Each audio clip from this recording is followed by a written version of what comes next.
উদ্যোগত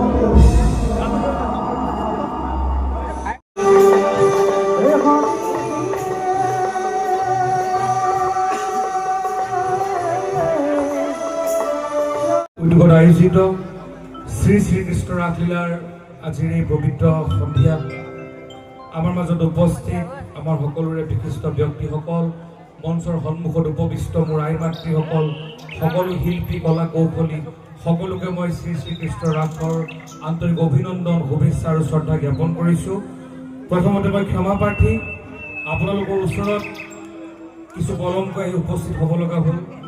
আপোনালোক সকলোকে জানে যে ৰঙানদী বিধানসভা সমষ্টিৰ অন্তৰ্গত 15টা পঞ্চায়তত প্ৰায় 85খন ৰাস উদযাপন কৰিছে আৰু আজি নিশাটোৰ ভিতৰত মই 7 ভাগ ৰাসতকৈ উপস্থিত হোৱাৰ দায়িত্ব আছিল।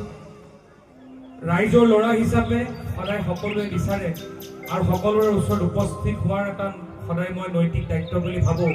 কিন্তু তাৰ মাজতো যেন কমলপুৰবাসী মোৰ কাৰণে বিশেষ আৰু সেইকাৰণে যে কমলপুৰলৈ নহালৈকে যেন ঋষিৰাজ হাজৰিকা সম্পূৰ্ণ নহ'ব এনেকুৱা ধৰণৰ চিন্তা চৰ্চাৰে একেবাৰে নিশ্চিন্ত মনেৰে গাঁৱৰ ল'ৰাজন যে গাঁৱলৈ আহিব সেই বুলি ভাবি আপোনালোকৰ মাজলৈ আহিছিলোঁ।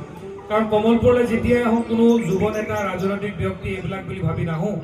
এই অঞ্চলত যেনেকৈ পাপুৱে যেনেকৈ আহে, পাপুৱে নিজৰ গাঁৱৰ ল'ৰা বুলি ভাবে নিজকে, এই অঞ্চলৰ প্ৰত্যেকজন ল'ৰাই যেনেকৈ নিজৰ ল'ৰা হিচাপে আহে, নিজৰ মাকৰ ওচৰলৈ আহে, নিজৰ বায়েকৰ ওচৰলৈ আহে, নিজৰ ভনীজনীৰ ওচৰলৈ আহে, ময়ো ঋষিৰাজ হাজৰিকা এই গাঁৱলৈ যেতিয়াই আহোঁ, কমলপুৰলৈ যেতিয়া আহোঁ মই ল'ৰা হিচাপে আহোঁ। আৰু ভৱিষ্যতে মই কৈছোঁ যে এই অঞ্চলৰ কাৰণে মই কোনো নেতা, কোনো যুৱ নেতা, কোনো সমাজ সেৱক নহয়, মই এই অঞ্চলৰ প্ৰতিগৰাকী আই মাতৃৰ ল'ৰা।